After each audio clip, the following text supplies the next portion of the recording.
Muy buen día a todos. Mi nombre es Andrés Giglio, soy médico e investigador, soy internista, intensivista y saludista, además de tener magíster en gestión de salud y salud pública, además de cuidados críticos en infectología y doctorando en la Universidad de Islas Baleares.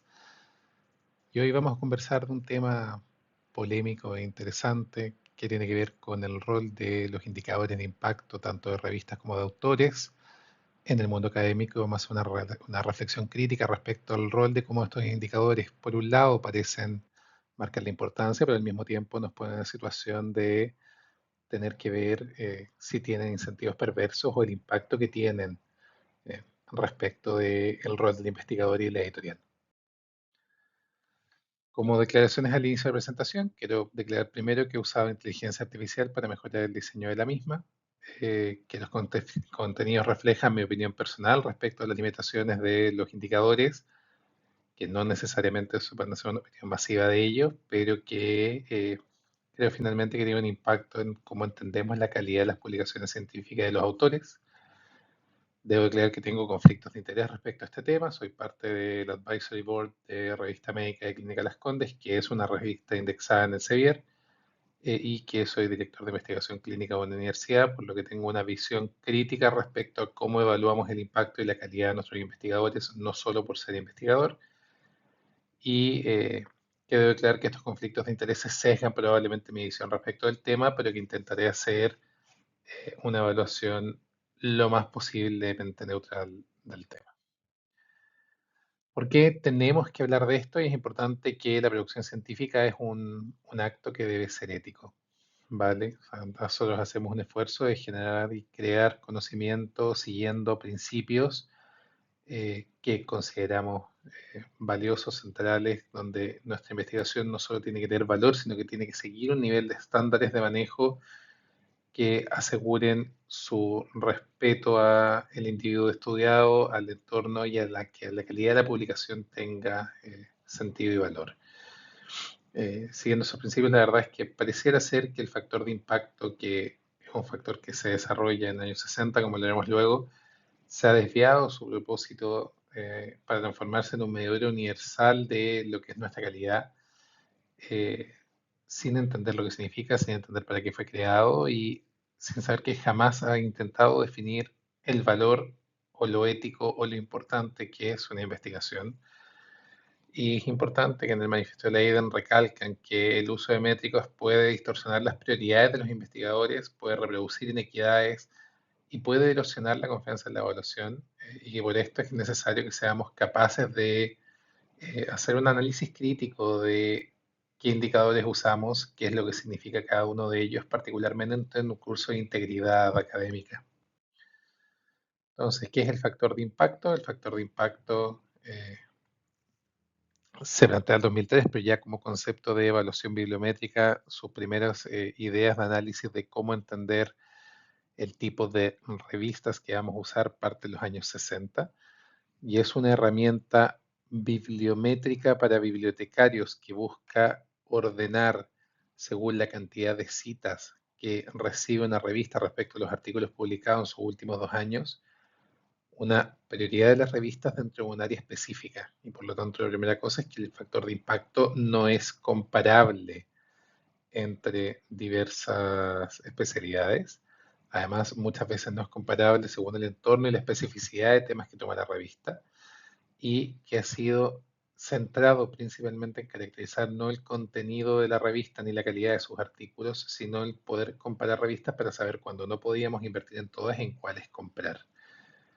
Lamentablemente hemos fetichizado el factor de impacto y lo hemos tratado de entender que una revista con mayor factor de impacto pareciera ser mejor.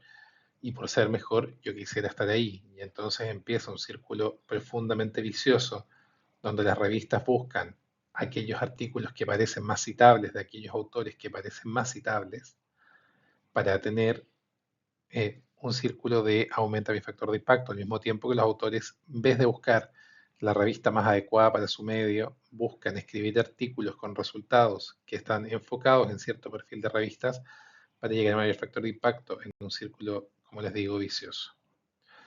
En ningún caso el factor de impacto buscaba analizar el contenido. ¿Existen otras métricas de impacto? Sí. buscan, eso sí, todas de nuevo. Y es importante este concepto que quizá hay que discutirse si el concepto debiera ser factores de impacto, pero tenemos Agent Factor, que busca ver la influencia respecto a revistas citantes, que excluye las autocitas y extiende el periodo de 2 a 5 años. SJR, que es el esfuerzo de Scopus, donde toma 3 años.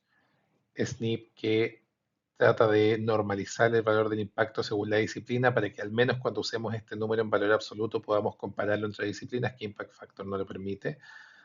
Pero de nuevo, son todas herramientas que lo que buscan decir es qué tan citados son los artículos de una revista, no la calidad de su contenido, no la profundidad de él, no el impacto que tienen en el entorno.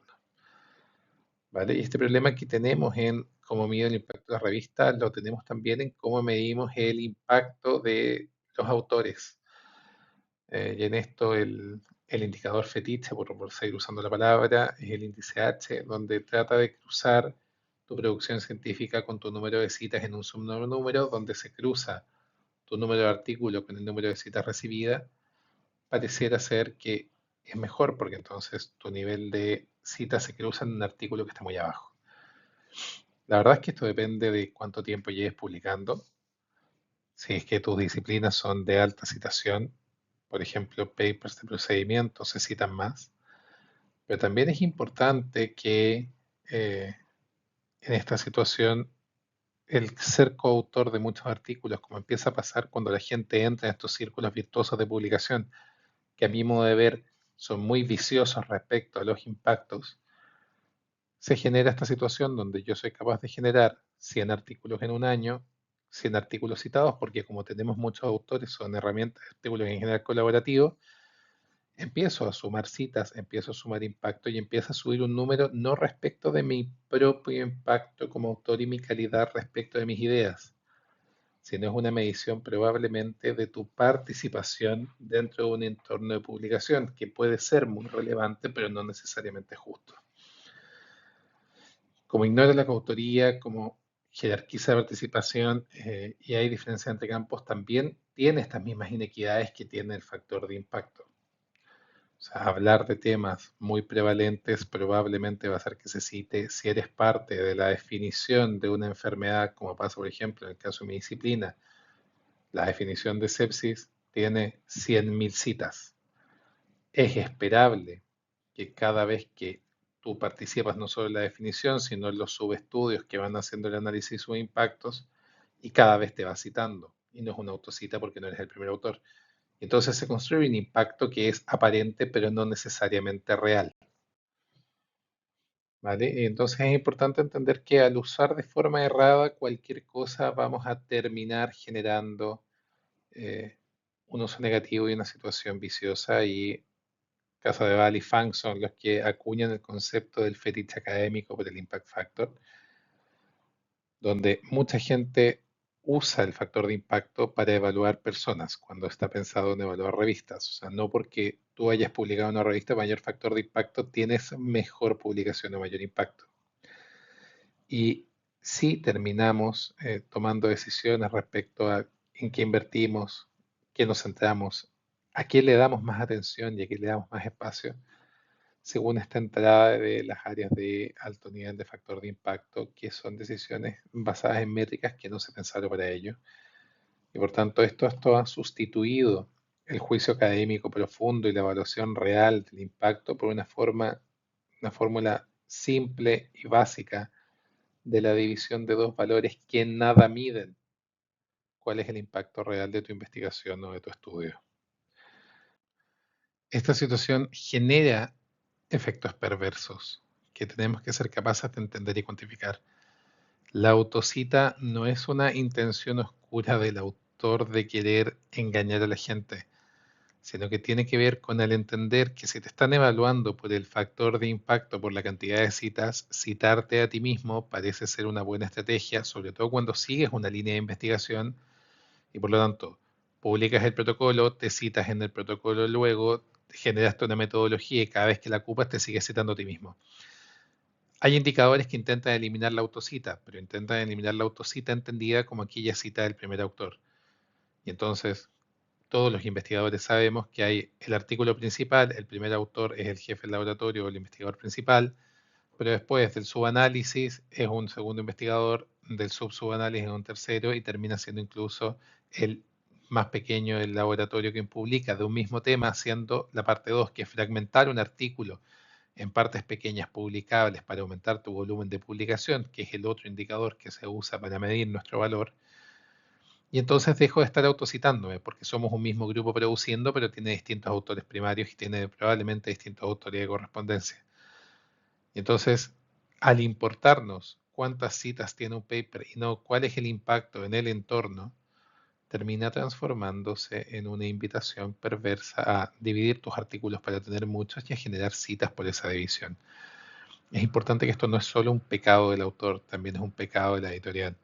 Y pasa, la experiencia de la mayoría de los investigadores creo que va a ser concordante con ello, que cuando te rechazan un artículo las revistas de mayor factor de impacto, no solo te dicen, lamentablemente su artículo no cumple los criterios metodológicos, o no te dicen, lamentablemente el artículo me parece insuficiente interés para la población, sino que te dicen, dado que recibimos más de 2.000 artículos al año, debemos darle prioridad a los autores y a los artículos más citables.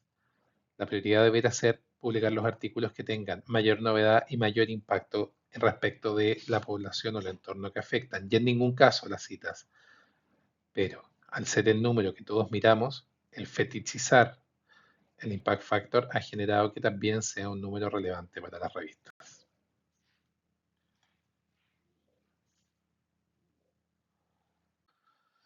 Es necesario reconocer también que todos estos indicadores tienen limitaciones estructurales porque su diseño no fue hecho para compararnos a todos en mismas condiciones.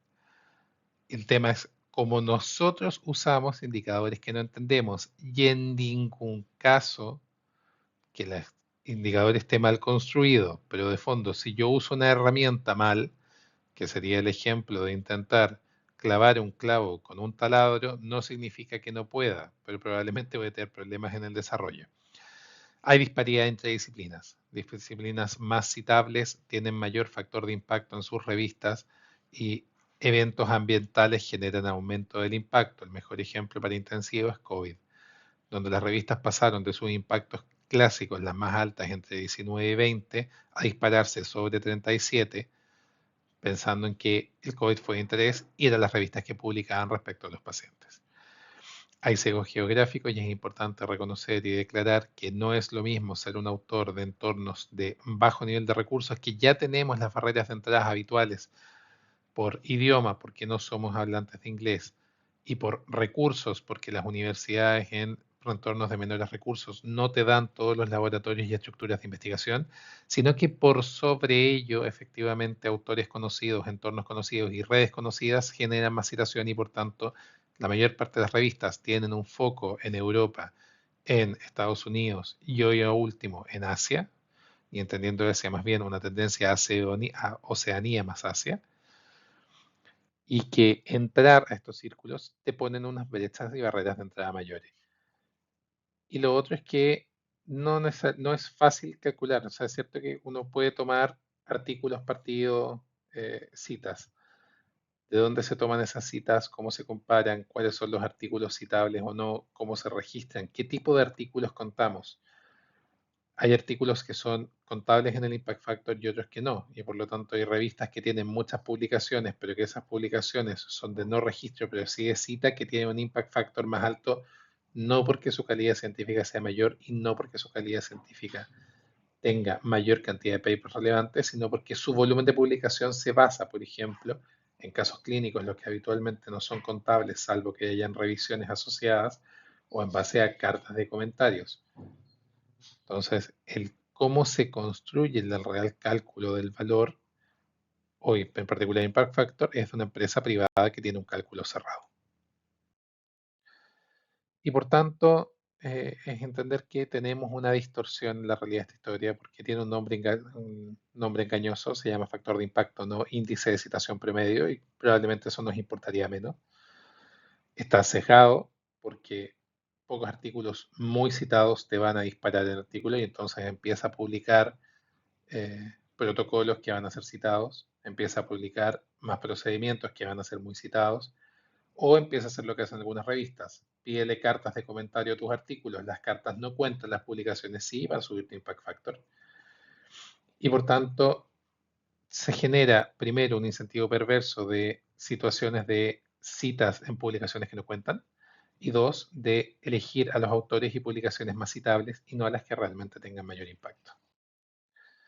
¿Qué no miden estas métricas? Y entonces hay que recordar, y cuando decimos impacto, entonces no miden impacto social, que probablemente es lo que más nos importa. Para las publicaciones en salud no miden impacto clínico, lo que me parece una catástrofe porque probablemente es el indicador que importa. No miden el impacto docente y no miden la innovación, las patentes ni los contenidos que son relevantes. Tanto es así que, poniéndome como ejemplo el centro de este diálogo, una de mis publicaciones menos citadas, que es una revisión de cómo implementar código sepsis, en los 3 países que se está implementando en Latinoamérica le llaman la Biblia. Creo que tener una publicación que le llamen la Biblia del código sepsis me parece 100 veces más impactante y más importante que si su factor de impacto es 0, 1 o 2. ¿Qué alternativas hay? Tener conciencia de que los principios de Leiden nos invitan a evaluar el contenido, contextualizar las métricas y combinar métodos, que usar distintas métricas probablemente vuelve un mejor análisis y que en ningún caso el número mágico debe ser más importante que el juicio clínico y el juicio de realidad que tienen los artículos respecto al impacto. Sí, estamos invitados a tener una responsabilidad colectiva, a que tengamos integridad académica y integridad de cómo evaluamos nuestros artículos y a no caer en esta trampa del factor de impacto y que tenemos que educarnos en qué significa el factor de impacto para promover sistemas que reconozcan nuestras trayectorias diversas y nuestra capacidad productiva mucho más allá que un número que divida cuántos de mis amigos han citado mis artículos. Hay otras métricas de autores que podemos querer usar también pensando que las conozcan. Las dejo ahí para quien quiera verlas pensando en el tiempo de presentación. Y la invitación tiene que ver con esto, a que podemos replantear cómo evaluamos, recuperar el juicio clínico, la evaluación crítica de artículos y probablemente más que citas tiene que ver cuál es el impacto en el entorno y a resistir la tentación de caer en esto.